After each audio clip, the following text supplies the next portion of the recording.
কোথাও একটা যেন লেখা পড়েছিলাম, আর লেখাটা বহুদিন ধরে আমি আমার মাথা থেকে সরাতে পারিনি। লেখাটা কিছুটা এরকম ছিল যে, তোমাকে একজন পেয়েছে মানে আর একজন কি বিভৎসভাবেই না তোমাকে হারিয়েছে।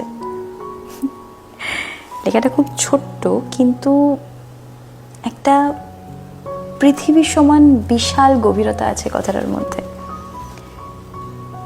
কেউ একজন দিনের পর দিন, মাসের পর মাস, বছরের পর বছর কাউকে নিজের করে পাওয়ার জন্য স্বপ্ন দেখে যাচ্ছে, অপেক্ষা করে যাচ্ছে, কিন্তু পাচ্ছে না। অথচ অন্য কেউ জাস্ট অপেক্ষা ছাড়াই, সাধনা ছাড়াই তাকে একেবারে নিজের করে পেয়ে গেল। সে জানেও না সে যাকে নিজের করে পেল, তাকে পেতে একজন কত শত দিন ধরে ক্ষুধার্ত ভিখারির মতো তার অপেক্ষায় দাঁড়িয়েছিল, অথচ পেল না।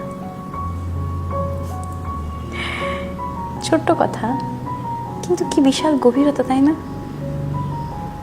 আমার মনে হয় আমাদের সবার সাথে এরকম কিছু একটা হয়ে থাকে। আমরা যাকে ভীষণ ভীষণ ভীষণ ভীষণ ভীষণ রকমভাবে চাই, তাকে পাই না, অথচ কেউ একজন কোনো রকম কষ্ট ছাড়াই তাকে কেমন নিজের করে, আপন করে চট করে পেয়ে যায়।